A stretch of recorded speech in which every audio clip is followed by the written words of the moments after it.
Do you want to make some money? What? There's nothing to it. There's a guy who lives up in that flat there. Hey! He's got more cash than he knows what to do with. Just gonna take his money. Nothing else. We're not gonna do anything else. Hi, I'm Sophia Jessica, and this is Angel, and welcome to the fan carpet. So, Jonathan, it's wonderful to speak to you again. How are you? Fine, and yourself? Yeah, I'm doing well, thank you. Speak to you in person. Yeah. It's been a while. But yeah. I watched the film last night. I was telling Suzanne, it's brilliant. I really enjoyed it. I'm glad. That's good. I really enjoyed it. I thought it was a really cool film. So if we go back to the beginning, was there a defining moment for you to get into the industry? I mean, that's wow. Yeah, I always wanted, that's what I've always wanted to do. I don't remember a time where I didn't want to do it. And the first film I saw was the Black Cauldron Disney movie. But that wasn't so much that, is I went to see Batman, Tim Burton's Batman, and I was way too young to see it, and my uncle took me to see it. And that was a massive shock. And then from there, I became a huge obsessed with films from a young age. And I was lucky that I grew up in a time where we had video clubs and films on TV. And one big thing was we lived next to the Swiss border, so we were able to get the Swiss channels on TV, and they had what they call the film de minuit, which was the midnight movie. Right. And I saw all the classic horror and the new horror that was coming out, and took it from there. And then I kind of opened up to other genre of films or the styles of films. And I don't think there's a single genre I don't love, but I knew that's what I wanted to do, and that's what I've worked towards the entire time. So awesome. So what can you tell us about Derelict and what it was that made you want to tell this story? So the thing about Derelict is it's inspired by an actual true crime that happened in my hometown when I was 19. And what struck me at the time is that I was very close to the case, because I went to school with one of the people that committed the horrendous murder. And for me at that age, you're 19, you're still kind of becoming the person you're going to be. And it was that idea of trying to reconcile who I thought I knew and what they'd done. And then some years later, we through some family events, we discovered my dad was actually gay and lived his life as a closeted homosexual, and that he was having an affair with the brother of another brother of the two people who had committed that murder. And so that story kind of had the time to create itself in my head, and how would I work it so that it would become a story about empathy for both the victim and the perpetrators, in a sense. And that's how we got to Derelict. Right. Okay. Awesome. So the vignette style to tell the story was an interesting narrative structure. Was that always the intention, using them as chapters in a way to tell the story, as well as using color, largely for Abby's memories? Yeah, that was pretty much embedded in the screenplay. The way that I started thinking about it is on the notion of empathy is, how do we create a film that reflected my own experience of this thing, which is that I knew this guy before he committed this thing, and so that became for me inseparable from how I thought about him. And so the idea of vignette and the non-chronological structure meant that I could create empathy for both Abigail and Matt, and then essentially cross their paths with that set piece in the middle that kind of sealed their fate.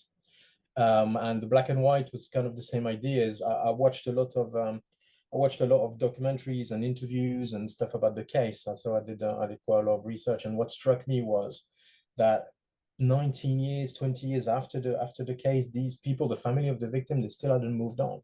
It's like something at that time, what happened broke them, and they will never be fixed. And I started thinking about how do I get that into film. And we go back to this idea of being a huge cinephile, and I'm a massive admirer of Korean cinema. And one of the films that I absolutely love is Park Chan-wook's Lady Vengeance. And in the director's cut of Lady Vengeance, he does something a little similar, but not quite the way we've done it in Derelict, which is that as the film progresses, it loses its color. And I thought it would be interesting to have this event, the choice the characters make, to have some significant impact on the film's aesthetic, in a sense. Yeah, absolutely. That was very, very powerful way of doing it. It was brilliant. I was gripped for the entire 2 hours. So what does it mean for you to be a storyteller and tell stories in this way? I mean, it's a dream for me. That's what I've always wanted to do. And it's a very strange feeling to finally get there and to finally kind of enter the mainstream conversation. It's very weird because, you have to remember, Derelict is a film that was made with very little money. And so to be there talking to you, talking to people who love films and they like your work, and that to me, that's it almost doesn't feel real yet. I'll have to let it sink in a little bit. Yeah, but you mentioned the budget, but I often find that films that have an infinite budget aren't as creative as Derelict is, and it doesn't keep your attention for the 2 hours, but yours does. So, the lack of money means that you can be more creative because you're thinking of different ways to achieve what you want to achieve without having all the money in the world.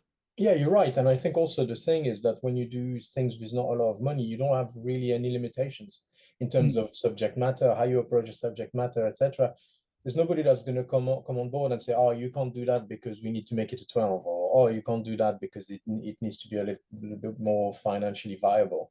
So you have that kind of freedom of creation. And your only limit is essentially your technical ability and what you're capable of creating visually on that type of budget. But in terms of theme and storytelling, you don't really have that. And I'll say, I always get kind of frustrated with indie films that clearly feel like they're pulling back the punches. For me, it's like, you're an indie film, just punch for real. Just go for it. Yeah. Yeah, and Derelict certainly does go for it. Especially especially your leads, Suzanne as Abby. She's wonderful, and she definitely goes for it within the story. What was it that told you as a filmmaker that she was the perfect person to lead the film? So that's a really interesting story because we didn't really have anybody in mind. So for example, with Pete and Mike, who play Ewan and Matt, we knew we wanted them. I'd worked with them before. We knew we wanted them. Same for Joe, who plays James. I knew I wanted him. Ben Manning, I knew I wanted him. There was problems with Ben that came from me. There came a point where I had a kind of crisis of confidence whether someone as nice as Ben could pull off the part. But with Suzanne, we didn't really have anybody in mind. So I started searching the kind of actors databases like Mandy. That's where we found her. And it was Sarah, my wife, who stopped on her and went, oh, hang on, wait, look at this girl. And we clicked, and physically there was something about her feature where she has quite sharp features. So for me, that embodied kind of what I wanted Abby to be, which was quite cutting, quite sharp, quite kind of sharp is the way. And so then we looked at her showreel, and she was absolutely brilliant. So I messaged her and I said, look, you don't know me, I've got the screenplay, I promise you I'm not a weirdo because I'm approaching you out of the blue. Would you look at the script and let me know if you're interested? And she took her time, by which time I think we had someone in line to play Abby. But when she sent her self-tape, it was incredible. I think the entire team went, yes, that is the one. That was her. She basically had it all. She had the skills, the acting skills. She understood the character, which was evident from her self-tape, and she also looked the way that we imagined Abby. And for me, the way you imagine a character, the way that you imagine them physically, that is important. It matters to what the character is, and ultimately how the camera is going to interact with them. You get plenty of examples of films that people feel are miscast, and the first thing is, it's not always that the actor can't pull the role, is that physically there's something that doesn't quite embody that part. Yeah, absolutely. No, Suzanne definitely embodies the role. Yeah. And her background as a dancer, that probably just helps with the physicality, right? Yeah, absolutely. And the funny thing is, and you've spoken to her, she is the exact opposite of yeah, Abigail. absolutely. Yeah, absolutely. The exact opposite. Yeah, polar opposite. Yeah. So do you have any memories from filming Derelict that stand out to you, something you won't forget? I mean, this whole shoot, it's incredible. You see the film, it's quite a bleak experience. I know, honestly, I don't even think we realized how bleak the film was until we started getting reactions. But the funny thing is, we had a great time doing it. Yeah, I mean, the Blu-ray is coming out on the 22nd of September, and there's a full feature-length documentary. And I think what's going to come across to people is how much fun we had on this film. The one day that sticks the most to me is the prison scene that we shot. We knew that was our big production value day. And indeed, when you see the film, I think it brings enormous production value to that film, that prison scene. But the problem is that when we turned up at 8 o'clock in the morning, they forgot we were coming. So there was nobody there to open. So they opened two hours later by the time we managed to reach someone, which meant that we now had about 30, 40 extras come in at a specific time of the day. We weren't ready for them. We had the same amount of scenes to shoot, but 2 hours less on our scheduling, and it became absolutely backbreaking, and the pressure got to everybody. But we all kind of pulled together, and it became a really kind of rich human experience where all of a sudden, you've made friends for life with the people that were there that day, because it was that hard and that crazy. And we produced like 5 minutes of film in 10 hours that day. So yeah, absolutely. That's the beauty of independent filmmaking. Everyone just pulling together and being 2 hours late and doing it with a smile on your face. Yeah, and then the extras, because we had all these extras to deal with, and I had to film the scene between Pete and Sue, and we didn't know what to do with the extras, so I sent Andy to go and shoot some B-roll outside, and it was cold, so they didn't know what to do, so they decided, oh, let's play basketball, but didn't have a ball.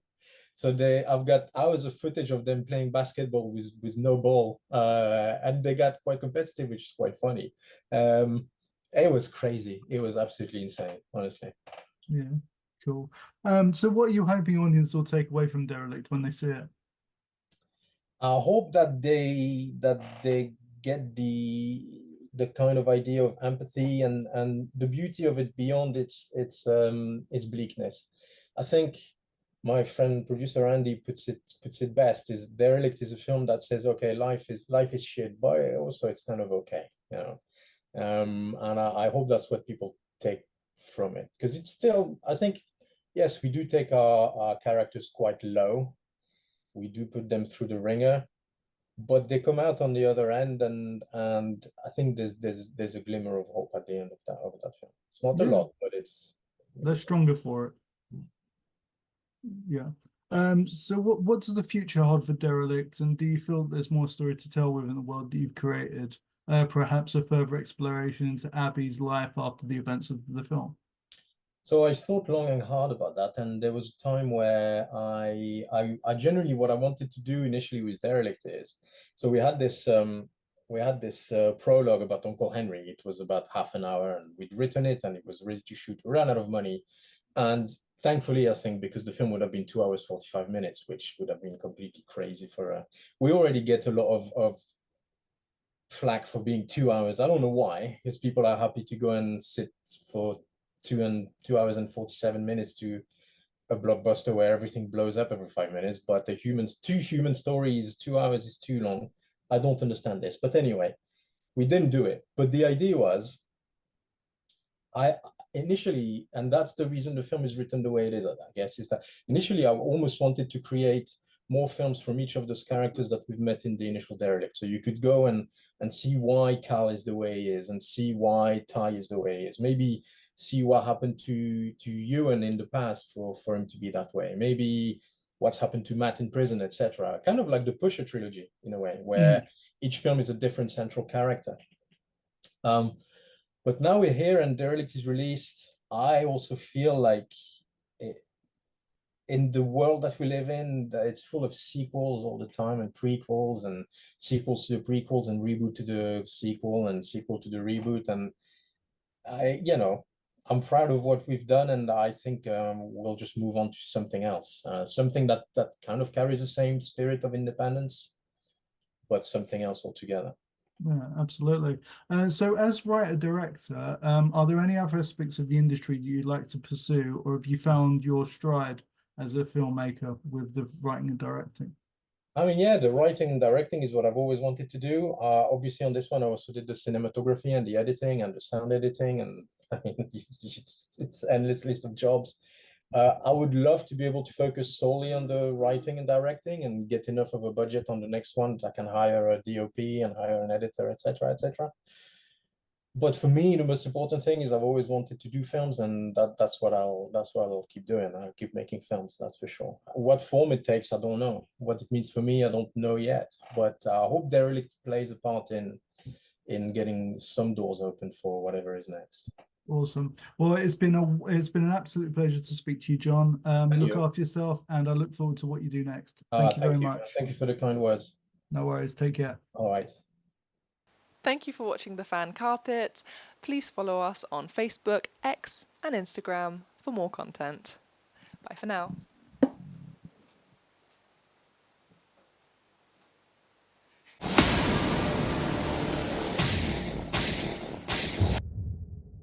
It feels quiet.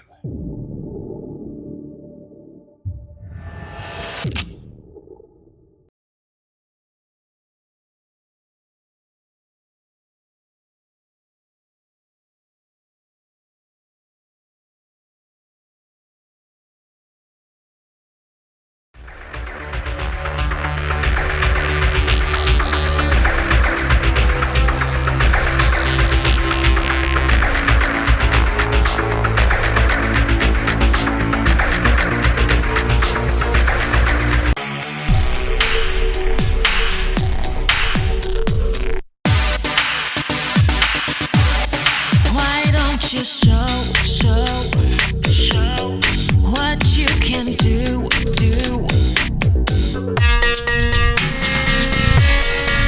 I hear a siren.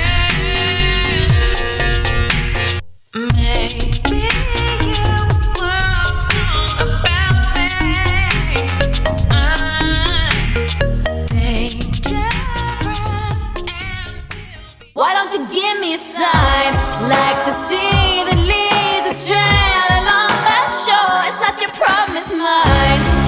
Everybody thinks that I'm okay. Sometimes I think I am too. I'm on the outside looking in. I'm waiting for the shockwaves to begin. Oh, won't you let me hold you for one time? Just a rainy day in a London cafe. A London cafe. So give me one last serenade. Say to me, or swear at me till the night turns into day. And it was a shame when daylight faded, because we didn't notice at all.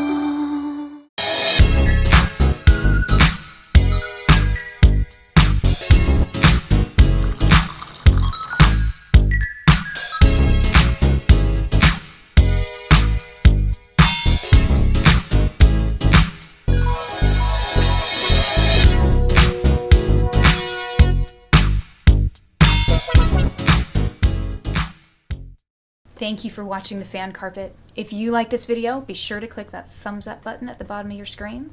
And also be sure to subscribe to the Fan Carpet YouTube channels. They're absolutely free and so much fun too. Be sure to check out the official website, thefancarpet.com.